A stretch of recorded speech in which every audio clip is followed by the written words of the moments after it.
आखिरकार इजराइल और हमास की जंग में क्या चीजें हो रही हैं। अचानक से बाइडेन ने भी एक संदेश भेजा है इजराइल को थोड़ा संभल कर करना, तो वहीं दूसरी तरफ रूसी एयरपोर्ट पर अल्लाहू अकबर के साथ पासपोर्ट दिखाओ ऐसा भीड़ क्यों चिल्लाने लगी और इजराइल को रूस को कहना पड़ा कि आप थोड़ा स्थितियों को संभालो, देखो यहाँ कुछ गलत हो रहा है। जानेंगे क्या है मामला। तो इन सब के बीच में भारत के केरल से भी खबर आ रही है जहां एक धमाका हुआ है और इस धमाके के बाद बहुत सारी चीजें ऐसी निकल कर आ रही हैं जिसे आप कहेंगे कि ये चिंताजनक है। जानेंगे जियो पॉलिटिक्स में क्या कुछ चल रहा है, आइए जानते हैं इन खबरों को विस्तार से। बात करें केरला की तो स्क्रीन पर आप खबर देख रहे हैं केरल में हुआ धमाका और इस धमाके में अभी बताए जा रहे हैं कि कम से कम 3 लोग मारे गए हैं। और आपको बता दें जो चीजें निकल कर आ रही है ना, वो चीजें थोड़ी सी चिंताजनक जरूर हैं। समय पर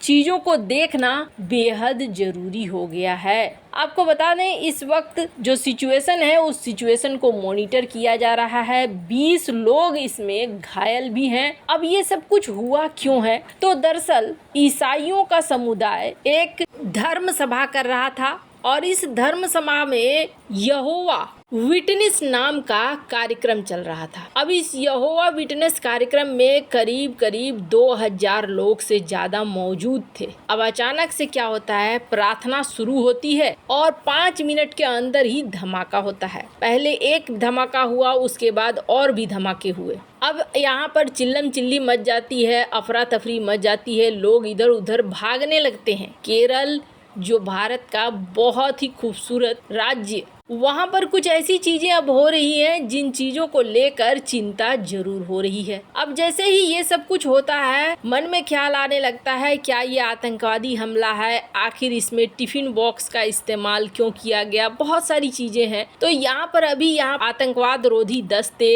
एनआई की एजेंसियां ये यहाँ पर उतर चुके हैं और यहाँ पर ये जांच कर रहे हैं कि क्या चल रहा है क्या नहीं। पर इन सब के बीच में एक शख्स सामने आया है और उस शख्स ने सरेंडर कर दिया है। सरेंडर करने के साथ साथ उसने इसकी पूरी जिम्मेदारी लेते हुए कहा है कि ये मैंने किया है। और ये जो शख्स है उस शख्स का नाम है डोमिनिक मार्टिन। और आपको बता दें ये खुद भी क्रिश्चियन है और यहोवा का सदस्य भी बताया जा रहा है। पर इसका क्या कहना था? इसका कहना है कि जो यहाँ चल रहा था उससे मैं सहमत नहीं हूँ और इसीलिए मैंने ये ब्लास्ट कर दिया। मतलब कि आप अगर किसी चीज से सहमत नहीं हो तो आप किसी की जान भी ले लोगे। क्या ऐसा सोच होने लगा है लोगों का? खैर अभी भी ये जांच का विषय है कि आगे क्या है, क्या वो शख्स सच कह रहा है या इसके पीछे और भी कई चीजें जुड़ी हुई है जो जैसे जैसे जांच होगा वैसे वैसे निकल कर आएगा। इन सब में आप देखेंगे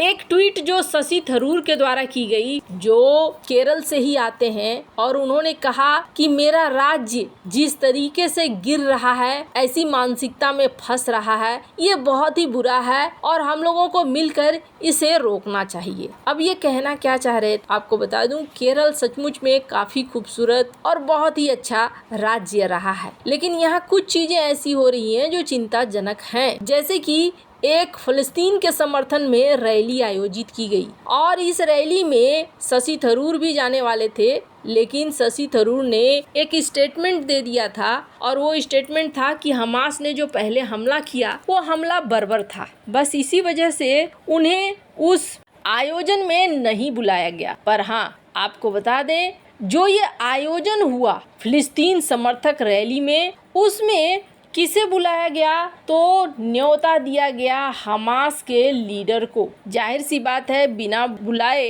ये यहाँ स्पीच देने के लिए ऑनलाइन नहीं हुआ, पर हाँ ये स्पीच देने के लिए ऑनलाइन हुआ और इसने यहाँ पर स्पीच दी। इस बात को लेकर जो भारत में राजदूत हैं इजराइल के, उन्होंने भी इस चीज को कहा कि ये बड़ा ही दुर्भाग्यशाली है कि हमें देखने को मिल रहा है यहाँ पर हमास का नेता यहाँ फिलिस्तीन समर्थक रैली में बातें रख रहा है। खैर अब यहाँ पर जांच टीम बैठी है, जांच टीम यहाँ पर निकालेगी कि क्या सीन हुआ है और क्या नहीं हुआ है, तभी हम लोगों को और ज़्यादा जानकारी इस मामले में निकल कर आएगा। पर फिलहाल जहाँ एक तरफ ये सब कुछ हो रहा है तो वहीं दूसरी तरफ कुछ और चीजें भी हो रही हैं, और ऐसी चीजें हो रही हैं जिसको लेकर ये कहा जा रहा है कि कई सरकारों के लिए मुश्किल भरे हालात देखने को मिल रहे हैं। और ऐसा ही इस वक्त रूस के एयरपोर्ट में भी देखने को मिला। गाजा में हमास के खिलाफ चल रहे ऑपरेशन के बीच इजराइल के लोगों के खिलाफ मुस्लिम बहुल जगहों पर नफरत लग रहा है जैसे फैल रही है। और ऐसा ही एक नजारा देखने को मिला रूस के दागिस्तान प्रांत के माखचकाला शहर में,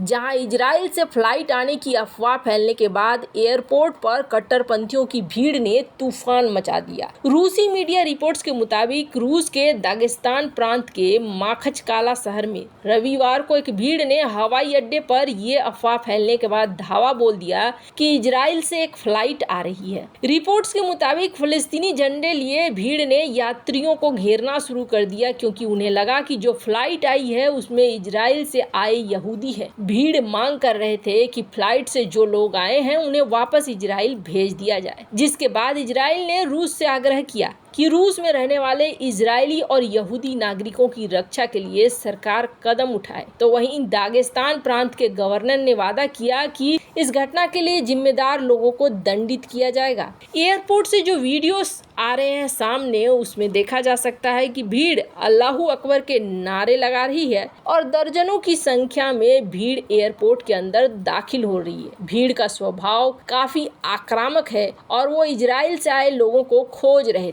भीड़ ने एयरपोर्ट पर लगाए गए सिक्योरिटी बैरिकेड्स को तोड़ दिया और एयरपोर्ट पर अफरा तफरी फैल गई। लोग फ्लाइट के सामने विरोध प्रदर्शन करने के लिए पहुंच गए, क्योंकि उन्हें लग रहा था फ्लाइट इजराइल से आई है और उसमें यहूदी बैठे हैं। खैर, सोशल मीडिया में आप कई इस तरीके की वीडियो देख सकते हैं। एक बड़ी अजीब स्थिति पैदा हो जाती है। स्क्रीन पर आप देख सकते हैं इस शख्स ने अपनी एक वीडियो रिलीज की है, जिसमें इसे जब पकड़ा जाता है और लोग कहते हैं अपना पासपोर्ट दिखाओ, अपना फ़ोन दिखाओ, तब ये बंदा कहता है कि मैं उज्बेकिस्तान का रहने वाला हूँ, मुझे उज्बेकिस्तानी नहीं आती है क्योंकि मैं बाहर रह रहा था। अब ऐसे हालात हुए, अब जरा सोचिए कि अगर यहाँ पर इजरायली होते तो फिर किस तरीके का माहौल बनता, यहूदी होते तो फिर किस तरीके का माहौल बनता। ऐसा लगता है जैसे पूरी दुनिया इस वक्त नफरत की आग में झुलसने लगी है।